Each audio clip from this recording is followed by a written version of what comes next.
Assalamualaikum warahmatullahi wabarakatuh dan salam sejahtera kepada semua pelajar dan pendengar. Kali ini kita akan bincang pula mengenai 4 jenis function yang berlainan.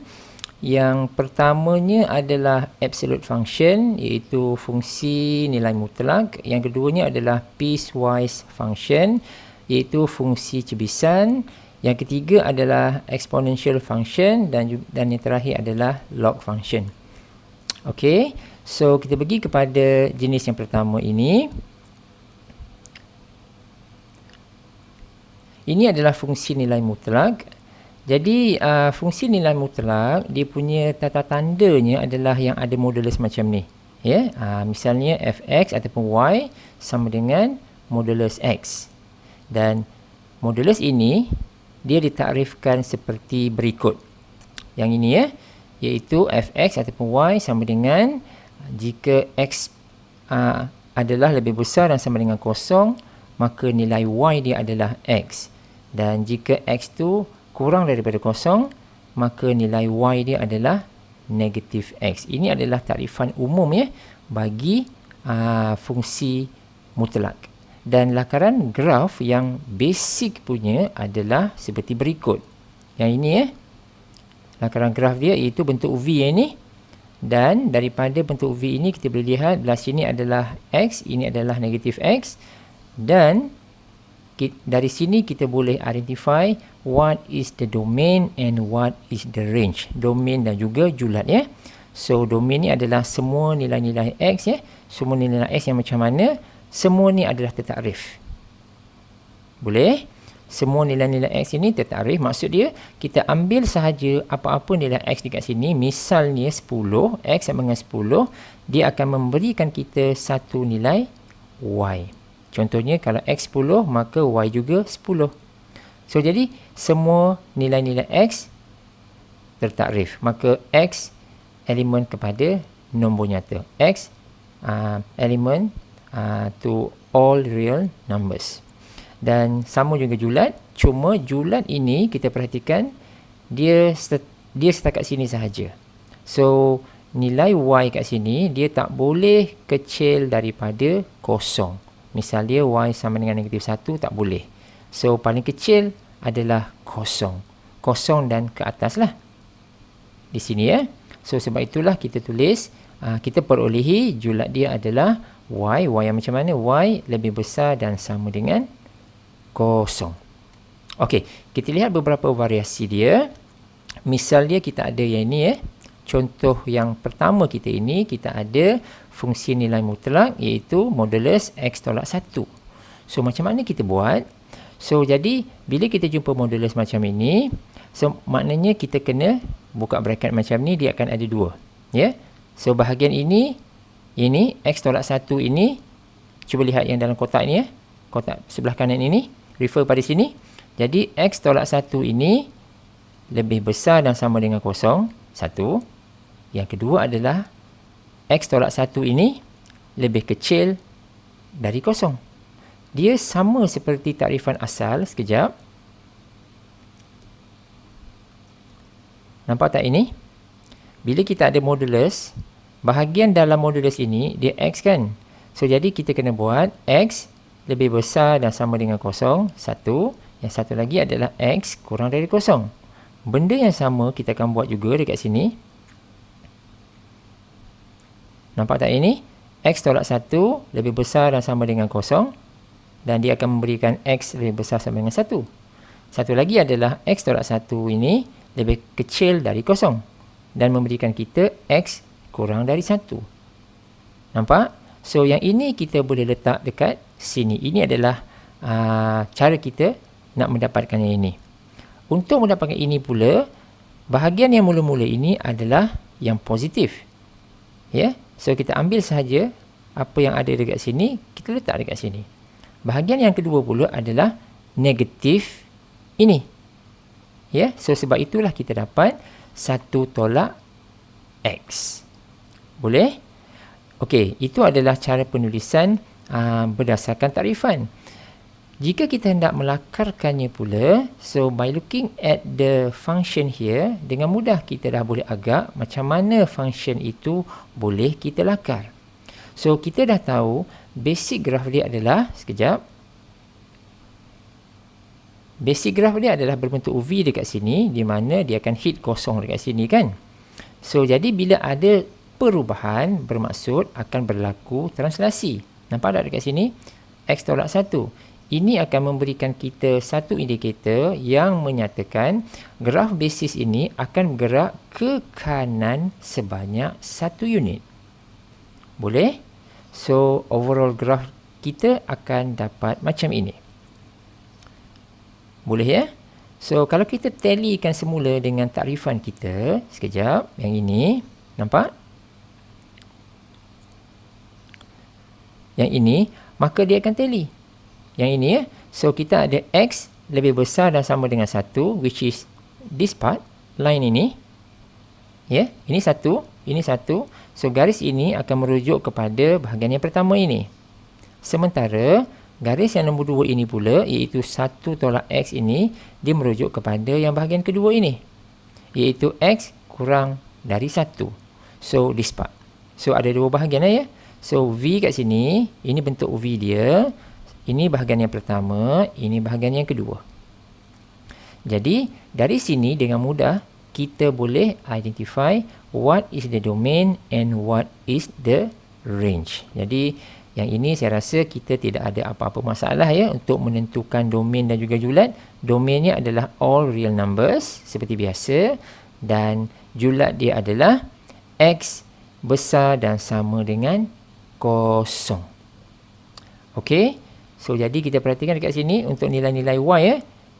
So, kita jangan tersilap. Kita memandang 1 dekat sini, kita terus letak 1 di sini. Salah. Ya. So, kita kena lihat julat ni apa. Julat ni adalah nilai-nilai Y. Nilai Y yang macam mana, then look at the graph. Tengok graf kat sini, kita lihat. Graf ini paling kecil, dia akan hit kosong. Betul tak? Ya. Paling kecil, dia akan hit kosong dan seterusnya. Kecil daripada kosong, tak boleh. Sebab itulah julat dia adalah macam ini. Boleh? Okey. Now kita pergi kepada yang bahagian ini pula. Sedikit perbincangan. Bagaimana pula jika fungsi tersebut diberi macam ini? Iaitu modulus X tolak 1 tambah 1. Kita dah buat bahagian ini tadi. Lepas tu ada satu bahagian ekstra dekat sini, iaitu tambah 1. So, kalau kita lihat visual graf tersebut, sebenarnya dengan mudah kita dah boleh mengagak bagaimanakah grafnya. Kalau ini adalah X tolak 1, graf asal.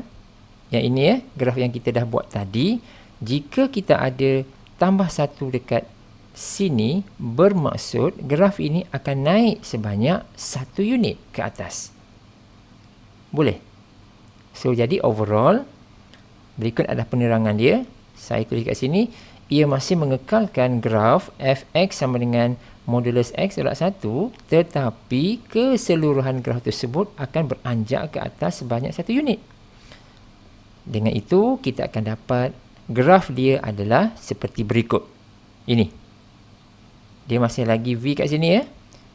Dan ini adalah visual dia. Adalah lakaran graf tersebut. Dan dari sini, kita dah boleh dapat domain dan juga julat. Domain dia masih lagi all real numbers, tetapi julat dia, nampak tak dia dah naik? Naik sebanyak 1 unit kan? Jadi julat dia adalah Y lebih besar dan sama dengan 1. Boleh ya?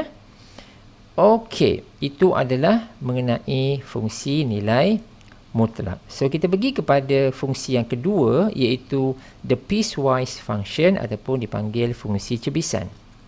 Fungsi cebisan tu apa? Dia merupakan fungsi yang menggunakan rumus, fungsi juga ya, yang berlainan untuk bahagian yang berlainan dalam domainnya. Kita tengok contoh ya. Kita ada dua contoh dekat sini. Ini yang saya maksudkan. Kita lihat. Fx sama dengan, nampak tak yang sebelah kiri ini? Sebelah kiri ini adalah yang fungsi dia, iaitu contoh ya, fx ni sama dengan y, y sama dengan 3 tolak x, Y sama dengan 2, Y sama dengan X per 2. Tetapi setiap ini ada syarat dia, iaitu dia mesti mematuhi nilai-nilai X yang ditulis di sini. Ya, so maksud dia apa? Kalau kita lihat ya, dekat sini kita ada, kalau 3 tolak X ini adalah suatu garis lurus kan? Ya, so yang ini pula adalah apa? Ini pun satu garis lurus juga.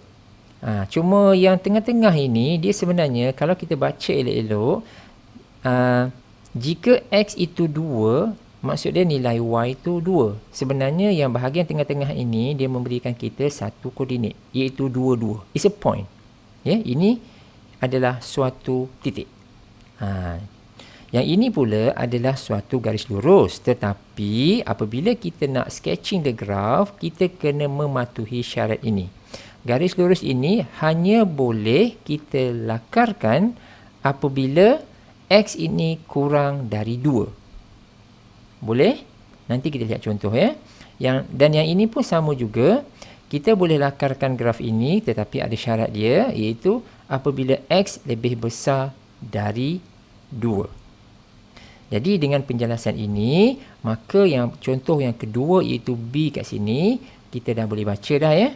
So kalau kita lihat hati-hati kat sini, bahagian ini semuanya adalah suatu garis lurus. Dan apabila kita nak sketchkan dia, garis lurus yang 4 tolak X ini mesti hanya berada pada ruang lingkup ini sahaja. Nampak? Antara 0 dengan 2. Apabila kita nak sketchkan 2X tolak 2 ini, Y sama dengan 2X tolak 2 ini, kita boleh garis, kita boleh lakarkan sepenuhnya, nanti kita padam balik. Ya, sebab kita hanya perlukan bahagian ini sahaja. X yang macam mana? X yang hanya pada selang 2, 3. Sama juga dengan inilah ya. So, untuk garis yang terakhir ini, X tambah 1 adalah lebih besar dan sama dengan 3. Nanti kita lihat contoh. Dua-dua ni ada contoh dia. Baik, kita lihat contoh yang pertama ya. Kalau kita lihat contoh pertama ini, kita lihat dekat sini ada satu point kan? Dua-dua kan? So, kita lihat macam mana kita nak buat. Baik, ada statement dekat sini. Yang pertama sekali adalah setiap persamaan yang diberi perlu dilakar secara berasingan. Okey, yang itu okey. Lepas tu keseluruhan fungsi tersebut tidak semestinya selanjar. Okey, kita tidak bincangkan mengenai keselanjaran dekat sini ya. Continuity ya. Cuma nak bagi tahulah kebiasaannya lakaran ini bagi piecewise function, bagi fungsi cebisan, kita akan join up together. Macam garis yang pertama ini kita sambung dengan garis kedua ini kita sambung dengan garis ketiga dan sebagainya. So kalau kita boleh sambung secara smooth, maka kita katakan dia selanjar. Ya. Tetapi nanti kita lihat dalam contoh yang A, contoh B ni memang dia continuous lah. Tetapi untuk A ni, kita akan perhatikan contoh ini sebenarnya dia tidak selanjar. Dia ada loophole. Ya, dia ada gap di antara satu sama lain. So jadi kita akan lihat satu contoh piecewise function yang tidak selanjar, iaitu ini, dan satu lagi adalah yang selanjar, yang bersambung semua sekali. Boleh tak?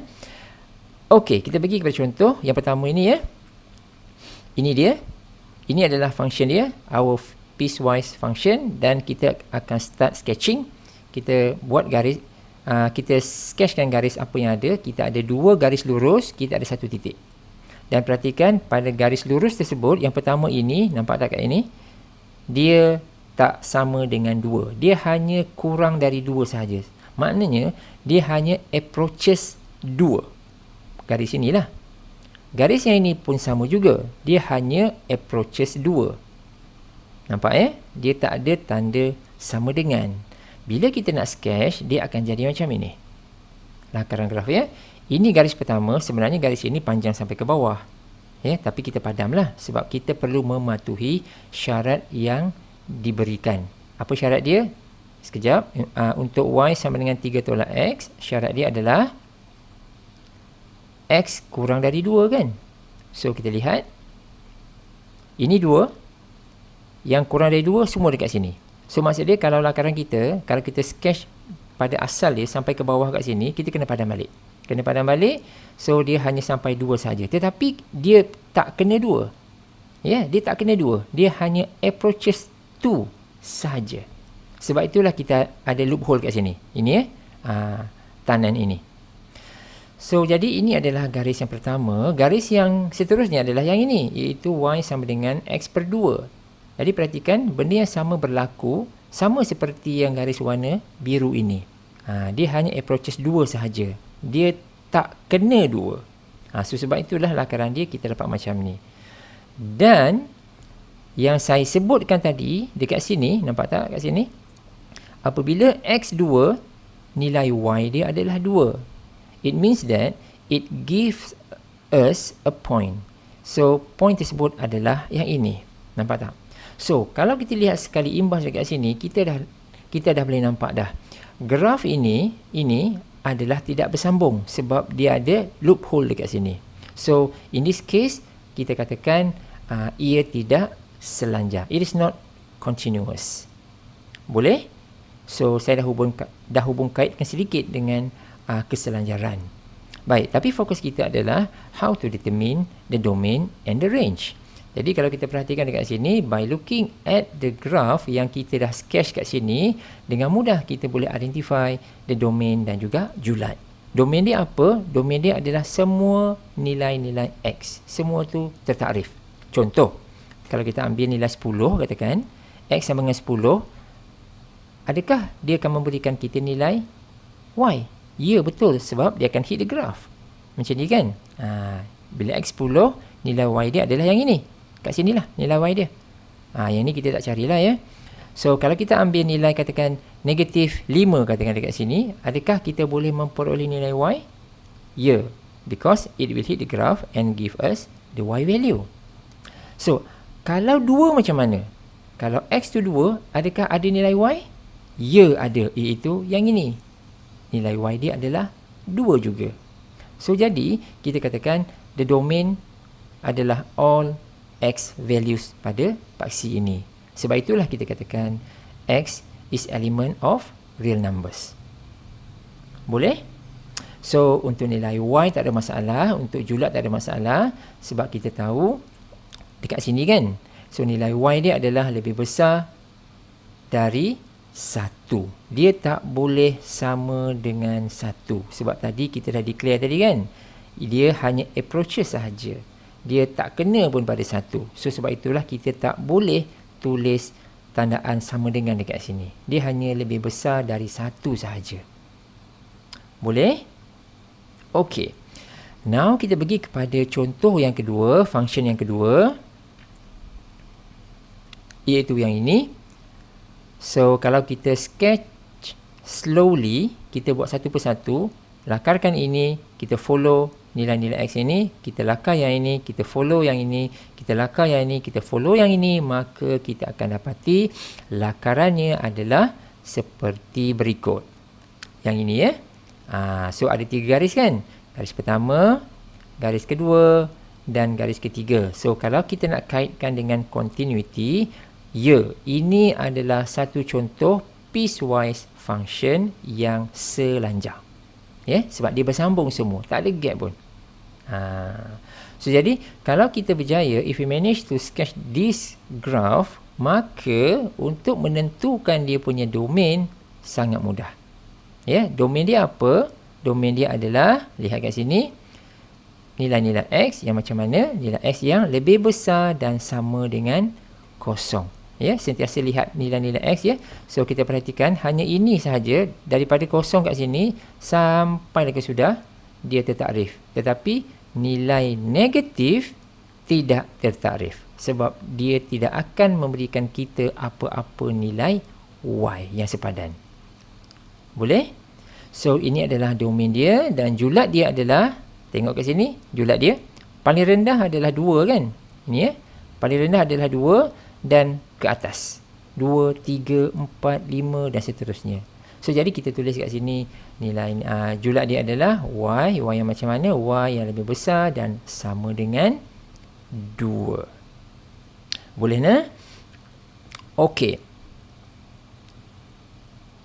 Kita pergi kepada fungsi yang seterusnya, iaitu fungsi eksponen. Ya, fungsi eksponen. Baik, yang di dalam kotak hitam ini, yang kita lihat kat sini, fx ataupun y sama dengan ax. Ini adalah bentuk umum bagi suatu fungsi eksponen. So, sekarang ni kita nak lihat dua situasi yang umum lah ya, di mana kita akan fokus kepada nilai A ini. Nilai A ni dia ada dua keadaan. Yang pertama, kalau nilai A ini lebih besar dari kosong. Ya? Bukan. Lebih besar dari 1. Ya? Lebih besar dari 1. Itu satu kes.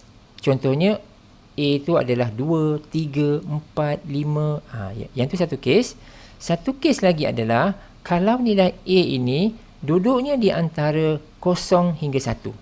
Contohnya, 1/2, 1/3, 1/4, 1/5. Ya? Dia pecahan. So, jadi kita nak mempertimbangkan dua kes. Jadi kita ambil contoh lah ya. Kita ambil contoh kalau A itu 2 dan juga kalau A itu 1/2. So, kita nak lihat graf dia macam mana. Boleh? Baik. Saya tunjukkan graf dia bagi dua situasi yang tadi ya. Ini adalah graf bagi fungsi eksponen dalam contoh yang tadi. Saya dah ambil contoh A itu 2 A itu 2 dan juga A itu 1/2. So, kita lihat dekat sini. Dalam contoh yang pertama ini, kita dapat Y sama dengan 2 kuasa X. Satu lagi, kita dapat Y sama dengan setengah kuasa X. Jadi, lakaran dia adalah seperti berikut. Ya, jangan terbalik ya. Jangan terbalik. So, kalau A itu lebih besar dari 1, maka lakaran dia macam ni. Sebaliknya, lakaran dia adalah macam ni. So, ini adalah dua lakaran basic untuk fungsi eksponen. Cuma, kena hati-hati sikit. Dari segi penulisan, kadang-kadang fungsi eksponen ni mungkin boleh ditulis dalam bentuk yang macam ini. Di mana expression ini, ungkapan ini adalah setara sebenarnya dengan 2 kuasa X. Cuba kita perhatikan betul-betul. Ya, kalau kita ada 1/2 kuasa negatif X, sebenarnya ungkapan ini setara dengan 2 kuasa X. Jadi, graf dia masih lagi bentuk ini. Boleh? Sama juga dekat sini. Jika kita diberi contohnya Y sama dengan 2 kuasa negatif X, kita boleh manipulate yang ini, expression ini. Sebenarnya ini adalah setara dengan 1/2 kuasa X. Jadi, untuk kes yang ini, graf dia akan ikut graf ini. Boleh tak? So, ingat yang itu. So, ingat bentuk-bentuk macam ni ya. Sebenarnya ini boleh juga ditulis sebagai yang ini. Maka graf dia adalah yang kawan ni. Yang ini pun sama juga. Ini boleh ditulis sebagai yang ini. Maka graf dia kena follow yang ini. Boleh? Okey. So, betul ke satu kat sini? Sini kita ada satu kan? Maksud dia graf ini akan hit pada paksi Y itu pada 1. So, kita lihat. Okey. Pada sini, maka kita akan pertimbangkan apabila X kosong lah kan? Apabila X kosong, maka kita boleh masukkan ke sini kan? So, kalau kosong sini, kita akan dapati Y sama dengan 2 kuasa kosong. 2 kuasa kosong is equal to 1. Sebab itu kita dapat 1 kat sini ya. Sama juga dekat sini. Kalau X tu kosong, bermaksud kita akan dapat 1/2 kuasa kosong. So, kita akan dapat nilai 1 juga. So, it explain macam mana kita dapat 1 kat sini. Boleh? So, yang ini dia tak semestinya 1 ya. Kita kena, it depends pada function yang diberi ini. Fungsi eksponen yang diberi ini. Ini adalah bentuk yang basic. So, dia akan hit 1 lah. Tapi kalau kita ada perubahan, contohnya kalau X tambah 1, dia dah lain. Okay? Grafnya sama. Ya, graf dia sama. Tapi, dia bukan hit 1 lah. Dia akan hit nilai yang lain. Okay, kita lihat contoh. Contohnya yang ini. Cuba kita lihat. Kita ada satu contoh kat sini. Y sama dengan 2X tolak 1. Cuba kita lihat dekat sini. Nilai A kat sini adalah 2 kan? So, bila 2, kita tahu dah. The basic graph akan macam ni. Akan landai macam ni lah. Cumanya, dia tak hit 1. Dia hit 1/2. Betul ke? So kita kena lihatlah.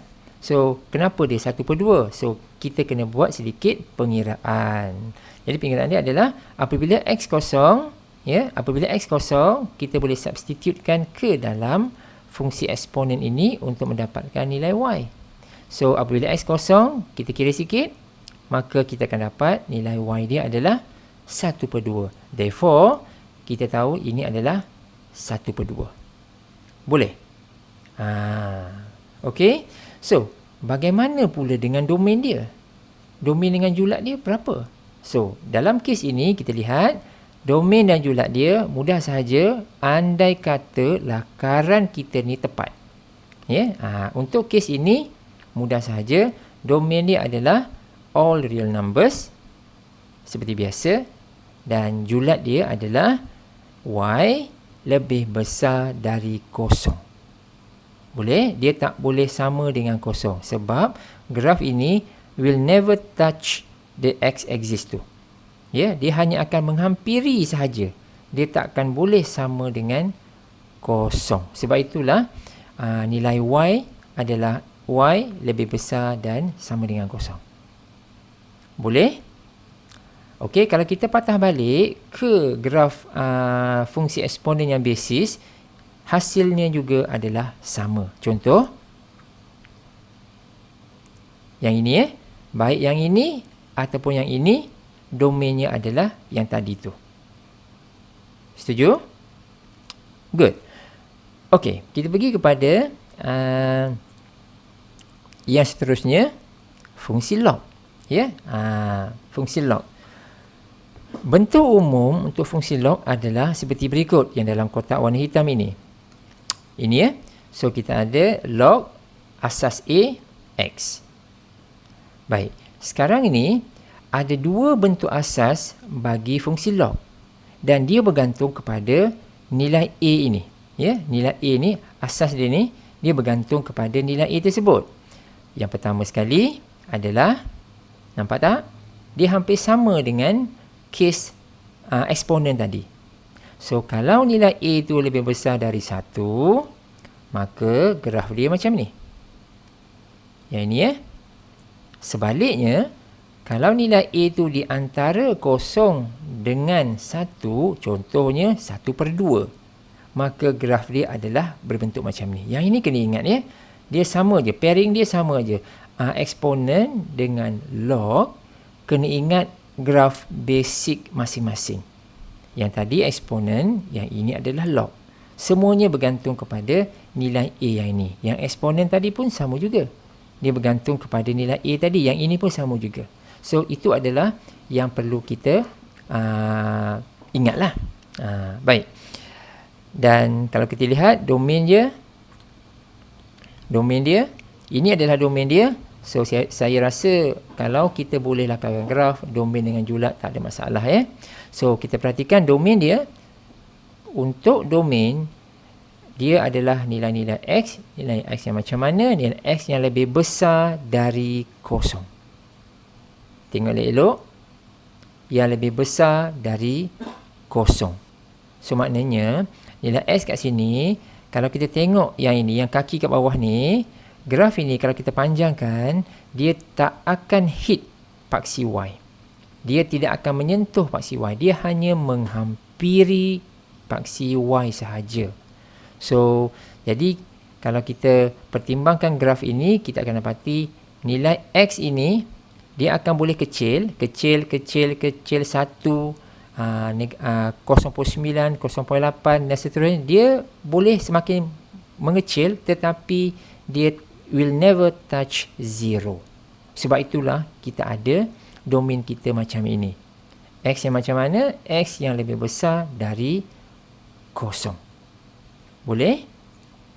Untuk julat pula, for the range is all real numbers. Semaknanya sebarang nilai Y ini tertarif lah. Ambil aja mana-mana nilai Y kat sini. Okey, contoh kita ambil, katakan kita besarkan sikit. Contoh kita ambil 1. 1 kat sini, kalau kita ambil nilai Y, dia akan hit the graph. So kalau kita ambil nilai 100 kat sini, juga akan hit the graph. Sama juga dekat bawah ini.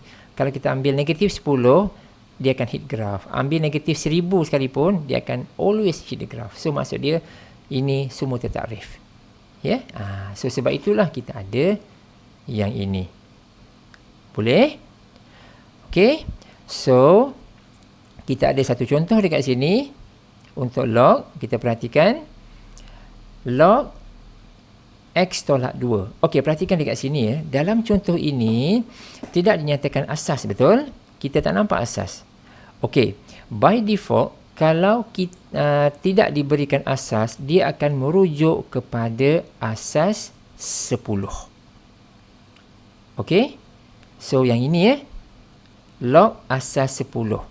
Ya, so kita biasanya tidak ditulis. Kalau asas dia 10, mungkin ada buku yang tulis, tapi kalau tidak tulis, sebenarnya ia merujuk kepada log asas 10. So, itu kita kena sedia maklum. Jadi, kita lihat asas dia 10 ya. Maksud dia A itu adalah lebih besar dari 1. Sekejap, kita patah balik sekejap.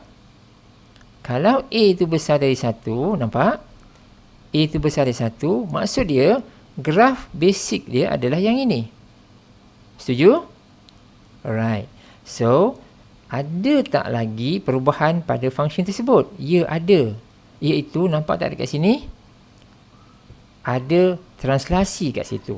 Ada pergerakan dekat situ. So, maksud dia, graf basic ini akan bergerak ke kanan sebanyak 2 unit. Maksud dia, dia akan jadi macam ini. Setuju tak? Asal dia tadi dia pada 1, betul tak? Graf tu macam ni sebenarnya. Ya, graf tu macam ni. Itu yang basic punya. Okay. So, apabila ada anjakan, ada pergerakan sebanyak 2 unit, so kita akan anjakkan graf basic tersebut ke kanan sebanyak 2 unit. Sebab itu dia hit 3 kat sini. Setuju? So, now kita dah dapat pun graf untuk fungsi yang tadi. So, kalau kita buat sedikit pengiraan, just to ensure betul ke kita dapat 3. Tak ada masalah. Kita dah boleh buat pengiraan dalam kotak ini. Kamu lihat, apabila Y kosong ya. Apabila Y kosong, cuba lihat. Kita dapat kosong. Yang inilah kosong ya. Kosong. Sama dengan log asas 10, X tolak 2. Dan kita lihat, berikut ada pengiraan dia, di mana kita akan dapat nilai X tu 3. So, ini mengesahkan the graph will hit 3 pada paksi X. Macam ni lah. So, once kita dah dapat graf ini, maka domainnya senang sahaja dan juga julat dia, iaitu domain dia adalah X lebih besar dari 2. Setuju kan? So, ini kena hati-hatilah ya. Dan untuk julat tak ada masalah, iaitu all the real numbers. Cuma domain ni kena hati-hati. It depends pada graf yang kita lakarkan. Okay? Right? So, seterusnya kita lihat perkaitan di antara fungsi eksponen yang kita belajar tadi dan juga fungsi log. So, saya nyatakan dekat sini terdapat perkaitan di antara fungsi logaritma dengan fungsi eksponen, iaitu songsangan bagi fungsi eksponen adalah fungsi log. Okey, itu adalah hubungan bagi kedua-dua fungsi tersebut. Maknanya mereka saling songsang. Ya, inverse. So, inverse ni dengan kata mudah, senang aja. Inverse ni, okey, katakan kita dapat fungsi eksponen. Katakan color merah ini adalah fungsi eksponen.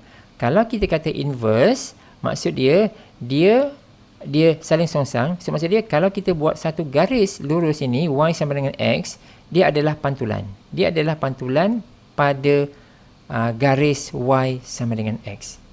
So, kalau kita ada eksponen kat sini, maka fungsi log dia adalah yang color biru ini. Okey? So, kalau kita ada log kat sini, maka yang sebelah sana adalah eksponen. Boleh?